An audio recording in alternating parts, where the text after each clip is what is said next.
আসসালামু আলাইকুম। আওয়াজ ওঠা বাংলাদেশ এই শিরোনাম দিয়েই শুরু করছি।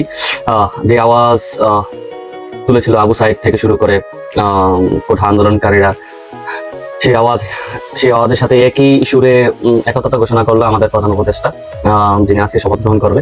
গতকালকে আসলে ওনার যেই প্রেস ব্রিফিং কিংবা ইন্টারভিউ যেটা দেখলাম, প্রেস ব্রিফিং না সম্ভবত ইন্টারভিউ, তো আসলে আমি জানি না যে লাস্ট কোন জেনারেশন হচ্ছে যে এমন বিচক্ষণশীল একটা সাক্ষাৎকার দেখেছে কোনো নেতা থেকে। তো বিষয়গুলো হচ্ছে যে উনি আসলে সাংবাদিকের প্রশ্নের উত্তরে যেভাবে হচ্ছে যে দেশকে গঠন করার কিংবা যেভাবে প্রশ্নগুলোর উত্তর দিয়েছেন, অসাধারণ, আউটস্ট্যান্ডিং বলা যায়।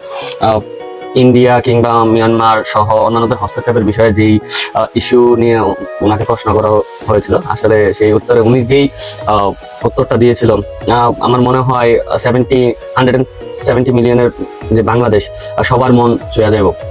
তো বিষয়টা ওনারা যখন প্রশ্ন করা হয়েছিল যে যদি তারা হস্তক্ষেপ করতে চায় তাহলে কি হতে পারে, আমাদের শ্রদ্ধাভাজন স্যার যে উত্তরটা দিলেন যে যদি বাংলাদেশ সমস্যায় থাকে, বাংলাদেশ শান্তিতে না থাকে, তাহলে ভারতও শান্তিতে থাকবে না, 7 সিস্টার ভারত শান্তিতে থাকবে না, মায়ানমার শান্তিতে থাকবে না।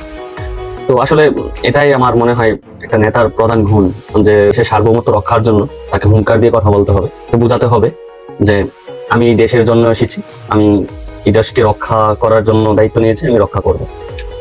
আমরা সবাই আমাদের প্রধান উপদেষ্টা সহ সব উপদেষ্টা মন্ডলীকে সাহায্য করার পত্রই নেই। আমি আবারও বলবো, আওয়াজ ওঠা বাংলাদেশ, এভাবেই আমরা এগিয়ে যাব, এভাবেই আমাদের সমৃদ্ধশীল বাংলাদেশকে গড়ব।